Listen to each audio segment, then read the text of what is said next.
Greetings, Culturians, and welcome back. Look, there's some strange notes afoot, some rumors, some perhaps confirmed rumors that there are some super megastars that had enough influence that they were able to help stop Netflix from buying Warner Brothers. And of course, the biggest movie star in the world definitely had a hand in it, or at least so the rumor says. Let's take a look.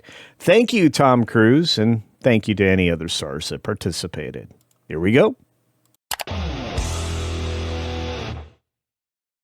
Now, before we get started, just a real quick reminder, I am trying to get to 50K, so I'll keep it short. Double check to make sure you're subscribed to the channel. It's absolutely free. And then hit the bell icon and turn on all notifications. And then after that, hit the thumbs up button. We got to jump right into the story because the rumor has it that Tom Cruise may have helped stop Netflix from buying Warner Brothers. And wasn't that a good thing?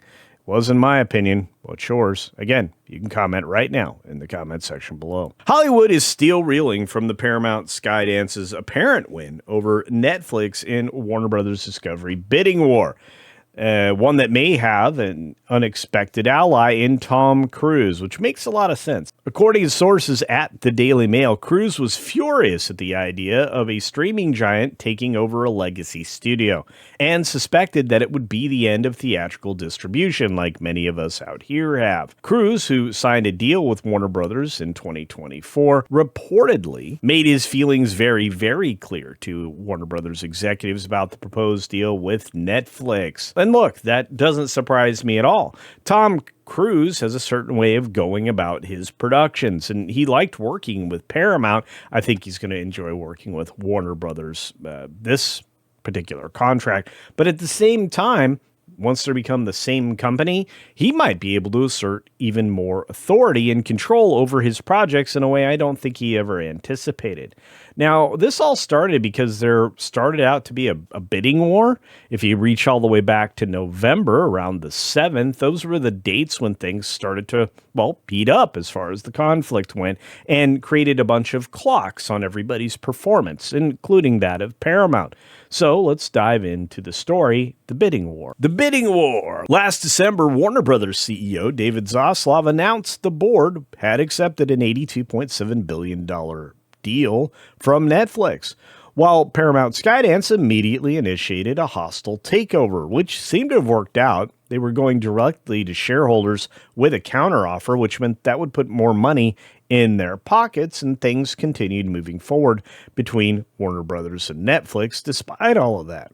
As discussions continued, Netflix co-CEO Ted Sarandos said that Netflix would maintain the 45-day theatrical window for Warner Brothers films. However, it remained in an open question of how long that promise would actually last. And look, they've never really shown any enthusiasm for theatrical releases. There have been limited instances where they were award-seeking that they would do so. But did you really believe that for longer than, let's say, a year, they would keep out a 45-day window, a carve-out for anything coming in? I didn't think so. I'm giving you a hard number. If we're going to be in theatrical business, and we are, we're competitive people. We want to win. I want to win opening weekend. I want to win the box office, is what Sarandos said. You got to ask a question, or at least I think you do. Do you think that he was telling the truth? And should we expect Netflix films to start going to theaters regularly? Do you think he'll hold the films in theaters for 45 days? There's not a lot of evidence to support that theory or even that thought.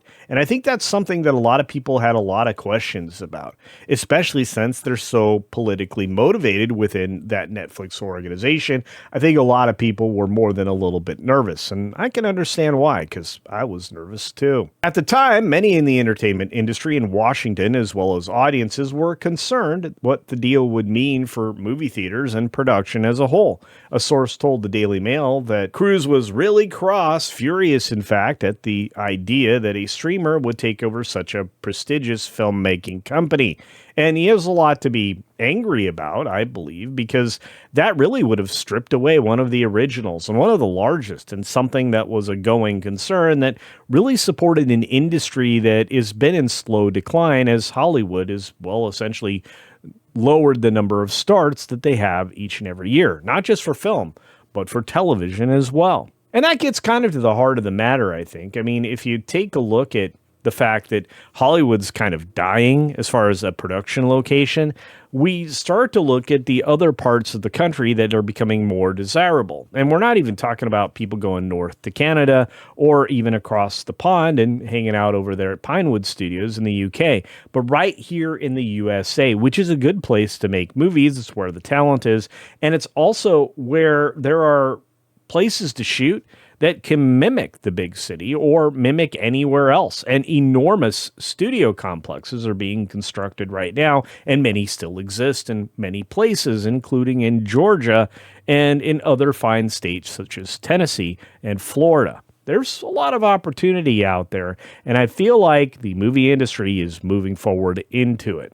So, the source added at the time that Cruise might have even threatened to go on strike if the deal with Netflix went through, saying Tom Cruise has the clout and the know-how, and he likes to use his power for good and change, and how it looks like he had saved the movie industry once again from falling victim to streaming giants. And look, Cruise actually saved the industry before, all the way back in, 2000, 2001, with a massive film, Top Gun. And then he went on to create two more massive films for the industry, which didn't quite perform as well. But he really did kind of bail out movie theaters. And even big producers and creators like Steven Spielberg were thanking him for his work at the time. And so do I. What this all comes down to is a likely big win for theatrical cinema.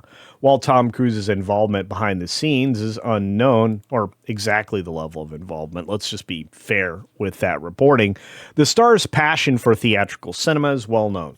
Paramount Skydance's apparent victory not only preserves the traditional model of film production and big screen releases, which I think we need, it also serves as a reminder that in the industry often driven by algorithms, boardroom deals, films by committee, the voices of those committed to storytelling and the big screen continue to help shape Hollywood's future. Tom Cruise being a big voice in that wilderness, and congratulations to him.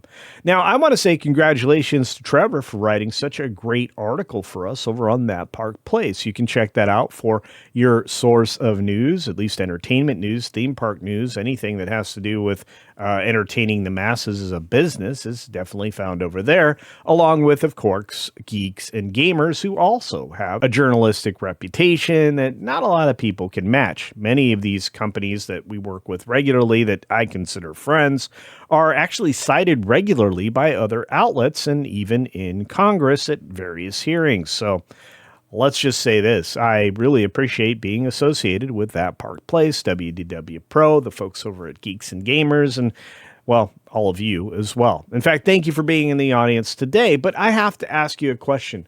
Do you think that it's likely that Tom Cruise definitely influenced what was about to happen?